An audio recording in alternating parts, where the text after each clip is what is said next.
ओम शांति। आज हम 14 अगस्त के साकार मधुर महावाक्य सुनेंगे।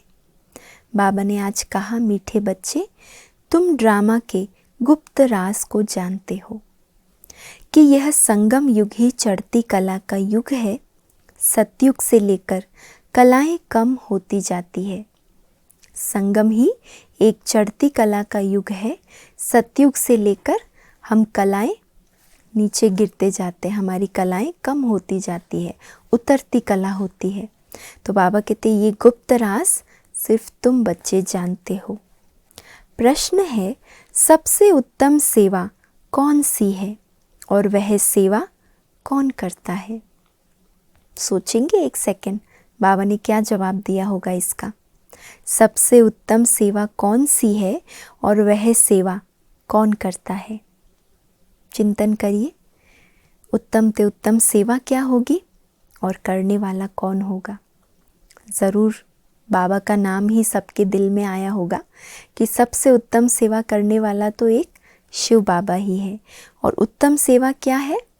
बाबा ने उत्तर में कहा, भारत को स्वर्ग बनाना, रंक को राव बनाना, पतित को पावन बनाना, ये है सबसे उत्तम सेवा।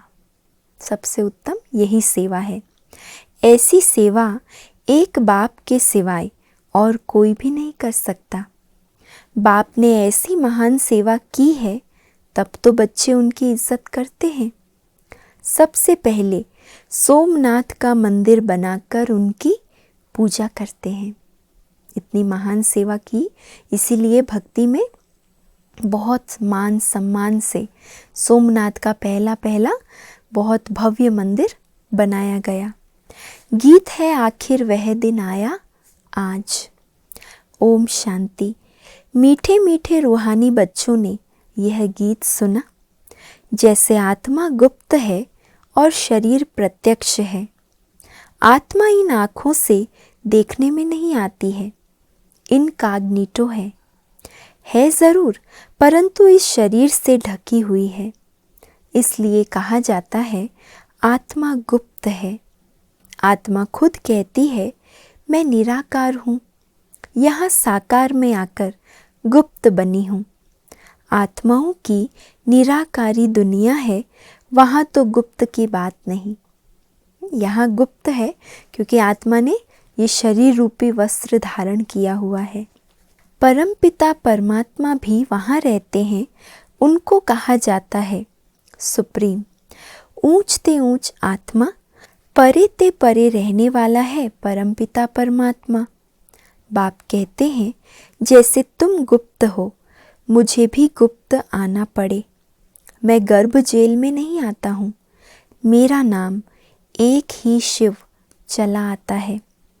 मैं इसमें आता हूँ तो मेरा नाम नहीं बदलता। इनकी आत्मा का जो शरीर है, उनका नाम बदलता है। मुझे तो शिव ही कहते हैं, सभी आत्माओं का बाप। तो तुम आत्माएं इस शरीर में गुप्त हो, इस शरीर द्वारा कर्म करती हो। मैं भी गुप्त हूँ। तुम बच्चों को ये ज्ञान अब मिल रहा है कि मैं आत्मा इस शरीर से ढकी हुई हूँ। कितना बाबा आत्मा का पाठ हमको पक्का करा रहे। आत्मा अलग है, शरीर अलग है। आत्मा निर्वाण धाम की रहने वाली थी, यहाँ आई तो शरीर लेकर इस साकारी दुनिया में पार्ट बजा रही है। निराकारी दुनिया में गुप्त नहीं थी, लेकिन यहाँ शरीर रूपी वस्त्र से ढकी होने के कारण गुप्त है। आत्मा है इनकॉग्निटो, शरीर है कॉग्निटो। मैं भी अशरीरी हूँ। बाप इनकॉग्निटो इस शरीर द्वारा सुनाते हैं, तुम भी इनकॉग्निटो हो, शरीर द्वारा सुनते हो। तुम जानते हो बाबा आया हुआ है। बाप आते हैं भारत को फिर से गरीब से साहूकार बनाने। तुम कहेंगे हमारा भारत गरीब है। सब जानते हैं, परंतु उनको कोई पता ही नहीं कि हमारा भारत साहूकार कब था, कैसे था। तुम बच्चों को बहुत नशा है। हमारा भारत तो बहुत साहूकार था, दुख की बात नहीं थी। सतयुग में दूसरा कोई धर्म नहीं था, एक ही देवी देवता धर्म था। ये किसको पता नहीं। ये जो वर्ल्ड की हिस्ट्री ज्योग्राफी है, ये कोई नहीं जानते हैं। अभी तुम अच्छी रीति समझते हो, हमारा भारत बहुत साहूकार था, अभी बहुत गरीब है। अब फिर बाप आए हैं साहूकार बनाने। यही वो भारत था, आर्थिक रूप से भी संपूर्ण संपन्न था। तो अगर आत्मा की दृष्टि से देखें तो आत्मा में भी सर्वगुण सर्व कलाएं थी, सर्व शक्तियाँ थी। अब गरीब हो गया, दोनों प्रकार से गरीब। तो बाप आए हैं फिर से साहूकार बनाने। भारत सतयुग में बहुत साहूकार था, जबकि देवी देवताओं का राज्य था। फिर राज्य कहाँ चला गया, ये कोई नहीं जानते हैं। ऋषि मुनि आदि भी कहते, हम रचता और रचना को नहीं जानते हैं। बाप कहते हैं सतयुग में इन देवी देवताओं को रचता रचना का ज्ञान नहीं था, आदि मध्य अंत को नहीं जानते। अगर उन्हों को यह ज्ञान हो कि हम सीढ़ी उतरते रसातल में जाएंगे तो बादशाही का सुख भी ना रहे, चिंता लग जाए। अभी तुमको चिंता लगी हुई है, चिंता है हम सबको। वैसे तो बाबा कहते मैं मिल गया हूँ, मेरे बच्चे बने हो तो बिल्कुल बेफिक्र बादशाह बन जाओ। लेकिन आज बाबा कहते तुम बच्चों को ये चिंता लगी हुई होनी चाहिए। कौन सी चिंता? हम तमो प्रधान से सतो प्रधान कैसे बने। हम आत्माएं जो निराकारी दुनिया में रहती थी, वहाँ से फिर कैसे सुखधाम में आई, ये भी ज्ञान है। हम अभी चढ़ती कला में हैं, ये 84 जन्मों की सीढ़ी है। इसके बीच में क्या होता है ये भी तुम जानते हो। सतयुग में सब तो नहीं आएंगे ना। ड्रामा अनुसार हर एक एक्टर नंबरवार अपने अपने समय पर आकर पार्ट बजाएंगे। अभी तुम बच्चे जानते हो गरीब निवास किसको कहा जाता है, दुनिया नहीं जानती। गीत में भी सुना, क्या गीत था आज का, याद है? आखिर वह दिन आया आज। ये सब है भक्ति। भगवान कब आकर हम भक्तों को इस भक्ति मार्ग से छुड़ाए, सदगति में ले जाते हैं, ये भी समझा है। राम राज्य रावण राज्य किस चीज़ का नाम है, ये भी कोई मनुष्य नहीं जानते। अभी तुम बच्चे समझते हो, बाबा फिर से आ गया है इस शरीर में। शिव जयंती भी मनाते हैं तो शिव ज़रूर आते हैं, तब तो शिव जयंती मनाते हैं। ऐसे भी नहीं कहते मैं कृष्ण के तन में आता हूँ, नहीं। बाप कहते हैं कृष्ण की आत्मा ने 84 जन्म लिए हैं। जो पहले नंबर में था वो अब अंत में है। तत् त्वम। मैं तो आता ही हूँ साधारण तन में, तुमको आकर बतलाता हूँ तुम कैसे 84 जन्म भोगते हो। इस समय देवता धर्म का तो एक भी अपने को समझते नहीं हैं, क्योंकि सतयुग को बहुत दूर ले गए हैं।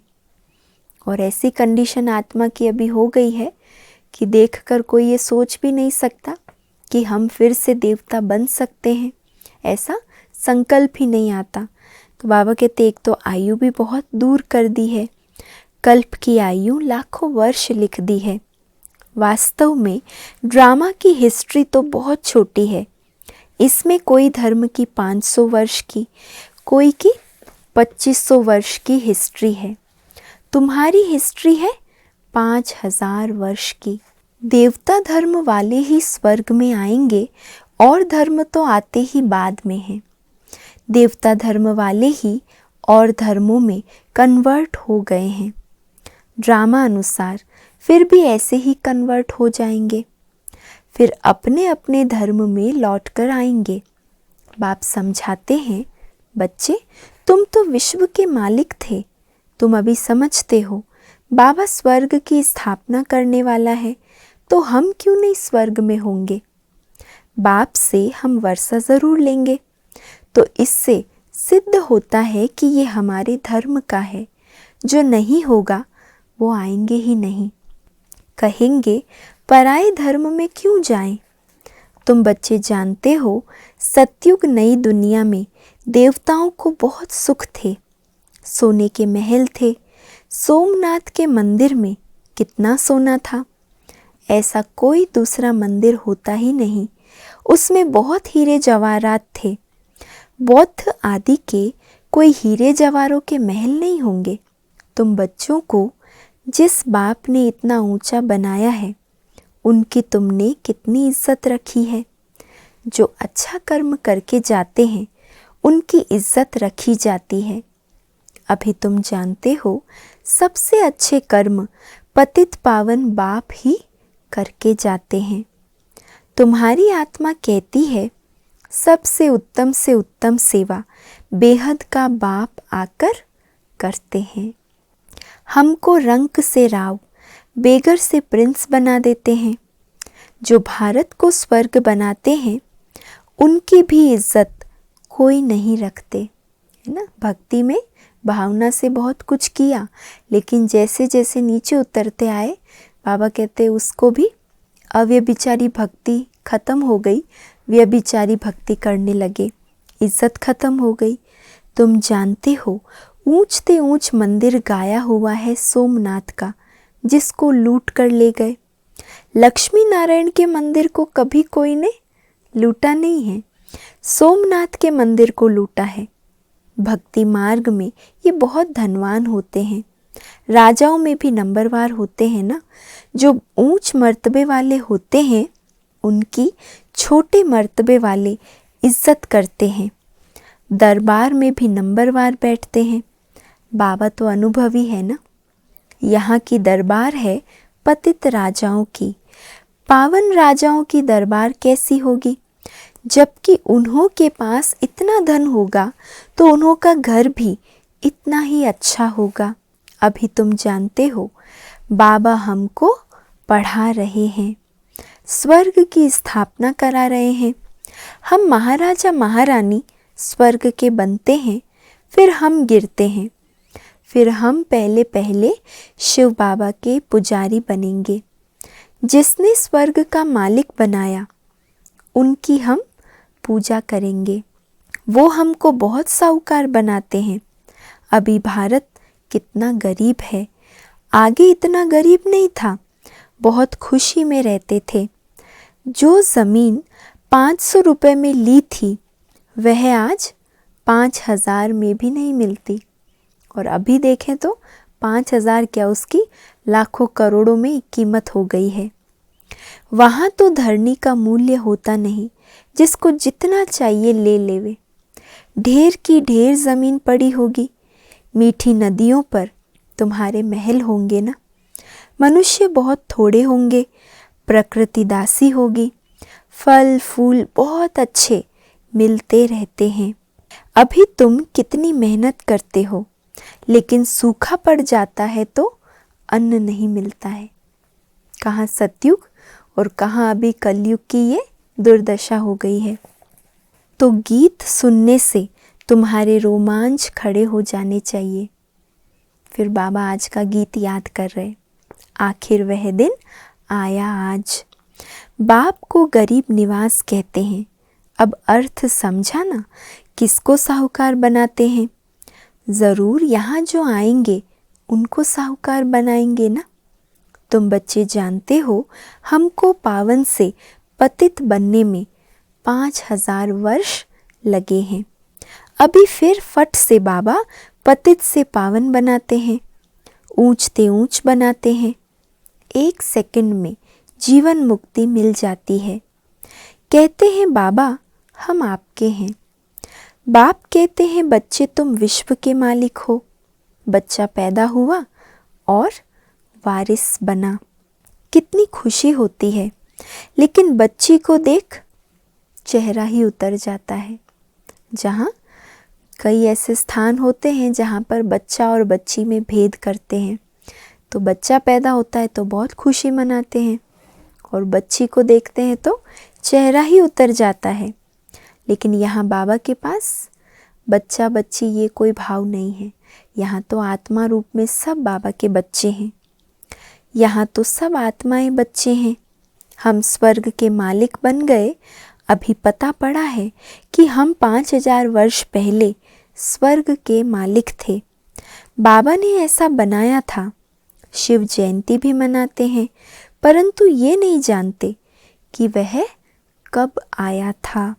लक्ष्मी नारायण का राज्य कब था, कुछ नहीं जानते। वास्तव में भारत की आबादी सबसे बड़ी होनी चाहिए। भारत की ज़मीन भी सबसे बड़ी होनी चाहिए। लाखों वर्ष हो फिर तो बहुत ज़मीन चाहिए। सारी दुनिया की भी ज़मीन पूरी ना हो। 5000 वर्ष में भी लोग इतने बढ़ गए हैं कि रहने के लिए जगह नहीं है। बाबा कहते अगर लाखों वर्ष होता ये कल्प, तो सारा विश्व की ज़मीन भी पूरी नहीं होती। लाखों वर्ष में कितने मनुष्य पैदा हो जाते, अनगिनत मनुष्य हो जाएं। इतने तो है नहीं। ये सब बातें बाप बैठ समझाते हैं। मनुष्य सुनते हैं तो कहते हैं ये बातें तो कब सुनी नहीं, न कोई शास्त्रों से पढ़ी, ये तो वंडरफुल बातें हैं। अभी तुम बच्चों की बुद्धि में सारे चक्र की नॉलेज है। ये बहुत जन्मों के अंत में अब पतित आत्मा है। जो सतो प्रधान था सो अब तमो प्रधान है, फिर सतो प्रधान बनना है। तुम आत्माओं को अब शिक्षा मिल रही है। आत्मा शरीर द्वारा सुनती है तो शरीर झूलता है, क्योंकि आत्मा सुनती है ना। बाबा सुनाते हैं तो शरीर क्या करता है, हाँ हाँ करके झूलता है, क्योंकि आत्मा शरीर द्वारा उस समय आनंद ले रही है, सुन रही है। बरोबर हम आत्मा ने 84 जन्म लिए हैं। 84 माँ बाप ज़रूर मिले होंगे, ये भी हिसाब है ना। बुद्धि में आता है 84 जन्म लेते हैं, फिर और कमती जन्म वाले भी होंगे। मिनिमम मैक्सिमम का हिसाब होगा ना। बाप बैठ समझाते हैं शास्त्रों में क्या क्या लिख दिया है। तुम्हारे लिए तो फिर भी 84 जन्म कहते हैं, मेरे लिए तो अनगिनत बेशुमार जन्म कह दिया है। कैसे बाबा के बेशुमार जन्म कह दिए? सर्वव्यापी कहने से। मुझ में, तुझ में, कण कण में, पत्थर, ठिक्कर, जानवर, सब में उसको लगा देने से, सर्वव्यापी कहने से अनगिनत बेशुमार जन्म हो गए। कण कण में बस जिधर देखता हूँ तू ही तू, कृष्ण ही कृष्ण है। मथुरा वृंदावन में कहते हैं कृष्ण सर्वव्यापी है। राधे पंथ वाले फिर कहेंगे राधे ही राधे है। कहेंगे हम राधा स्वामी हैं, कृष्ण स्वामी और है, वह राधे को मानते हैं। जिधर देखता हूँ राधे ही राधे। तुम भी राधे, हम भी राधे। अब बाप बैठ समझाते हैं बरोबर मैं गरीब निवाज हूँ ना। भारत ही सबसे साहूकार था, अभी सबसे गरीब बना है, इसलिए मुझे भारत में ही आना पड़े। ये बना बनाया ड्रामा है, इसमें ज़रा भी फ़र्क नहीं हो सकता है। ये ह्यूज ड्रामा है। ड्रामा जो शूट हुआ वह हूबहू रिपीट होगा। ड्रामा का भी पता होना चाहिए। ड्रामा माना ड्रामा, वो होता है हद का ड्रामा, ये है बेहद का ड्रामा। इसके आदि मध्य अंत को कोई नहीं जानते। तो गरीब निवास निराकार भगवान को ही मानेंगे, कृष्ण को नहीं मानेंगे। कृष्ण तो धनवान सतयुग का प्रिंस बनता है ना। श्री कृष्ण को कभी भी कोई गरीब निवास नहीं कहेंगे, बाबा को ही गरीब निवास कहा जाता है। भगवान को तो अपना शरीर है नहीं, वह आकर तुम बच्चों को धनवान बनाते हैं, तुमको राजयोग की शिक्षा देते हैं। वह भी पढ़ाई से बैरिस्टर आदि बनते हैं, फिर कमाई करते हैं। बाप भी तुमको अभी पढ़ाते हैं। तुम भविष्य में नर से नारायण बनते हो, तुम्हारा जन्म तो होगा ना। ऐसे तो नहीं स्वर्ग कोई समुद्र से निकल आएगा। कृष्ण ने भी जन्म लिया ना। कंसपुरी आदि तो उस समय थी नहीं। कृष्ण का कितना नाम गाया जाता है, उनके बाप का नाम ही नहीं, उनका बाप कहाँ है? ज़रूर राजा का बच्चा होगा ना, वहाँ बड़े राजा के घर में जन्म होता है, परंतु वह पतित राजा होने के कारण उनका नाम थोड़े ही होगा। बाबा कहते हैं श्री कृष्ण को जन्म देने के समय जो पतित तन की आत्माएं हैं तो उनका तो नाम नहीं होगा। श्री कृष्ण जब राजगद्दी पर बैठ जाते हैं तब से सतयुग की संपूर्ण शुरुआत होती है। तब तक थोड़े न थोड़े कोई पतित तन वाले रहते हैं। तो बाबा कहते कृष्ण जब है तब थोड़े पतित भी रहते हैं। जब वह बिल्कुल खलास हो जाते हैं, माना एक भी पतित तन वाली आत्मा जब नहीं होती है, तब वह गद्दी पर बैठते हैं, अपना राज्य ले लेते हैं। तब ही उनका संवत शुरू होता है। माना गद्दी पर बैठना माना जब लक्ष्मी नारायण स्वयंवर के बाद राजगद्दी पर बैठ जाते हैं तो लक्ष्मी नारायण से संवत शुरू होता है। तुम पूरा हिसाब लिखते हो, इनका राज्य इतना समय, फिर इनका इतना समय, तो मनुष्य समझेंगे ये तो कल्प की आयु बड़ी हो ही नहीं सकती। 5000 वर्ष का पूरा हिसाब है। अच्छी तरह ये हिसाब समझा सकते हैं। अच्छा, मीठे मीठे सिकिलधे बच्चों प्रति माता पिता बाप दादा का याद प्यार और गुड मॉर्निंग। रूहानी बाप की रूहानी बच्चों को नमस्ते और हम सब रूहानी बच्चों की रूहानी माता पिता बाप दादा को याद प्यार, गुड मॉर्निंग और नमस्ते। धारणा के लिए मुख्य सार है। पहला पॉइंट, रचयिता और रचना का ज्ञान बुद्धि में रख सतोप्रधान बनने का पुरुषार्थ करना है। बस एक ही चिंता रखनी है कि हमें सतोप्रधान ज़रूर बनना है। समय समाप्ति के पहले हमें सतोप्रधान ज़रूर बनना है। दूसरा है, इस बेहद के ड्रामा को बुद्धि में रख अपार खुशी में रहना है। बाप समान इज्जत पाने के लिए पतितों को पावन बनाने की सेवा करनी है। आज का वरदान है, एवर रेडी बन, हर परिस्थिति रूपी पेपर में फुल पास होने वाले एवर हैप्पी भव। एवर रेडी बन, हर परिस्थिति रूपी पेपर में फुल पास होने वाले एवर हैप्पी भव। जो एवर रेडी हैं उन्हों का प्रैक्टिकल स्वरूप एवर हैप्पी होगा। एवर हैप्पी की निशानी वो सदा एवर रेडी है, और एवर रेडी माना उनका प्रैक्टिकल प्रूफ है वो एवर हैप्पी है। कोई भी परिस्थिति रूपी पेपर व प्राकृतिक आपदा द्वारा आया हुआ पेपर व कोई भी शारीरिक कर्म भोग रूपी पेपर आ जाए, इन सब प्रकार के पेपर में फुल पास होने वाले को ही एवर रेडी कहेंगे। जैसे समय किसी के लिए रुकता नहीं, ऐसे कभी कोई भी रुकावट रोक ना सके।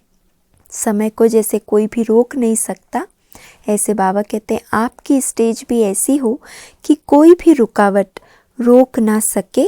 माया के सूक्ष्म व स्थूल विघ्न 1 सेकंड में समाप्त हो जाएं, तब एवर हैप्पी रह सकेंगे। स्लोगन है, समय पर सर्व शक्तियों को कार्य में लगाना, अर्थात मास्टर सर्वशक्तिमान बनना। समय पर सर्व शक्तियों को कार्य में लगाना, अर्थात मास्टर सर्वशक्तिवान बनना। तो सर्व शक्तियों पर हमारा इतना ऑर्डर हो, इतना कंट्रोल हो, जो हम ऑर्डर करें और शक्ति हाजिर हो जाए, तब कहेंगे मास्टर सर्वशक्तिवान।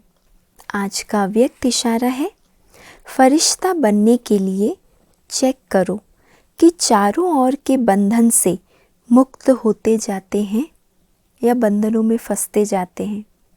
बाबा कहते चेक करो अपने आप को कि चारों ओर के बंधनों से मुक्त होते जाते हैं।